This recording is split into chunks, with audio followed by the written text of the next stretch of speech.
नहीं सहेंगे, इस गंजे को माफी मांगनी पड़ेगी।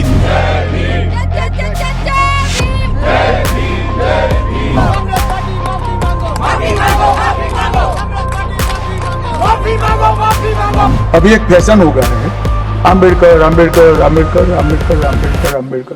केंद्रीय गृह मंत्री अमित शाह राज्यसभा में बाबा साहेब पर टिप्पणी कर बुरी तरह फंस गए हैं। इसको लेकर जहां देशव्यापी विरोध प्रदर्शन किया जा रहा है, वहीं झारखंड में भी आक्रोश दिख रहा है और इसी को लेकर इनसे इस्तीफे की मांग भी की जा रही है। अभी एक फैशन हो गया है, अंबेडकर अंबेडकर अंबेडकर अंबेडकर अंबेडकर अंबेडकर। इतना नाम अगर भगवान का लेते तो 7 जन्मों तक स्वर्ग मिल जाता।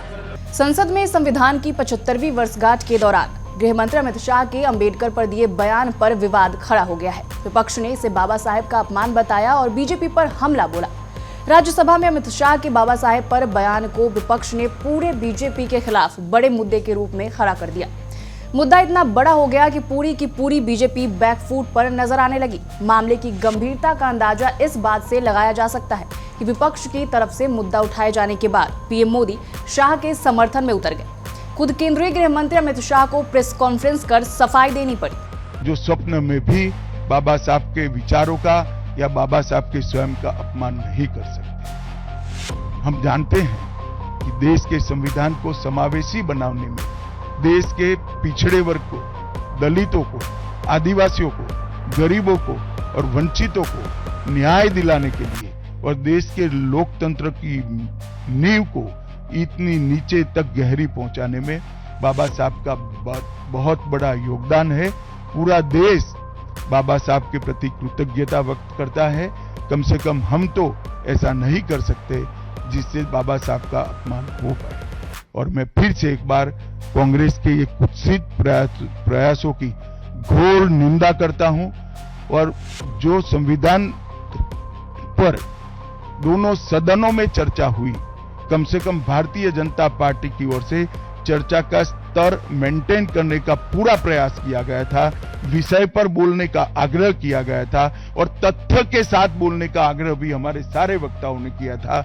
वो सारे प्रयास पर कांग्रेस ने पानी फिरा है और मैं मानता हूं कि देश की जनता इसके इस प्रयास को भी जानती है, उनकी मानसिकता को भी जानती है और उनकी कार्य संस्कृति को भी जानती है। नहीं सिर्फ मुझ पर नहीं, कई बार प्रधानमंत्री जी के लिए भी इस प्रकार के प्रयास किए, चुनाव के वक्त मेरे लिए भी किया था, फिर से एक बार कर रहे हैं। मगर मैं इसीलिए आज आप सबके सामने आया हूं। सार्वजनिक जीवन में आपका भी दायित्व है कि क्षीर नीर करने में जनता का मदद करिए, दूध का दूध और पानी का पानी करने में जनता को मदद करिए। मुझे आनंद होता अगर मेरे भाषण के मुद्दों के तथ्यों को वो चैलेंज दे। तथ्य पर चैलेंज देने के लिए कुछ नहीं है।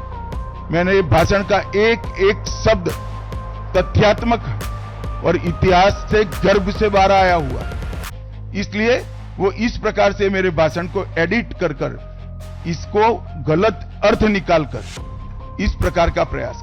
वहीं कुछ कांग्रेस सांसदों और नेताओं ने मंगलवार को राज्यसभा में संविधान के 75वीं गौरवशाली वर्षों की यात्रा पर चर्चा में शाह के जवाब का एक्स पर एक वीडियो क्लिप साझा किया था। इस मामले में बुधवार को एक्स से नोटिस मिला। सुनिए क्या आरोप लगा रही है कांग्रेस नेता सुप्रिया श्रीने।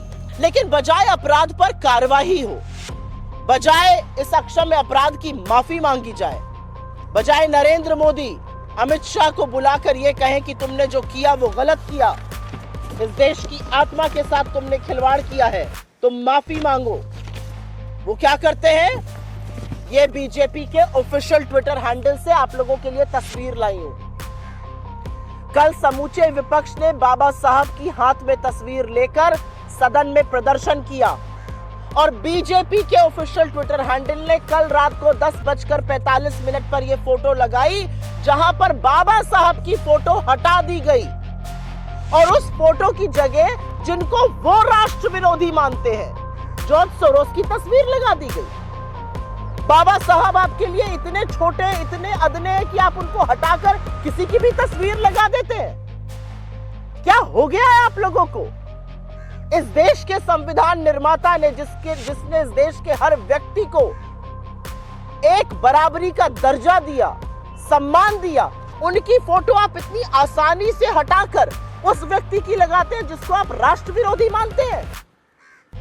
क्या मैं ये मानूं कि इस ओरिजिनल, और ये ओरिजिनल तस्वीर है जो हैंडल्स पर गई थी, इस ओरिजिनल तस्वीर के साथ खिलवाड़ कर बाबा साहब की फोटो बदलकर दूसरी फोटो लगाई गई, उस व्यक्ति की लगाई गई जिसको भारतीय जनता पार्टी राष्ट्र विरोधी बुलाती है। ये किस तरह की सोच है? बीजेपी गृह मंत्री अमित शाह के भाषण को ऐतिहासिक बता रही है और कांग्रेस पर इसे कट पेस्ट कर गलत सूचना फैलाने का आरोप लगा रही है।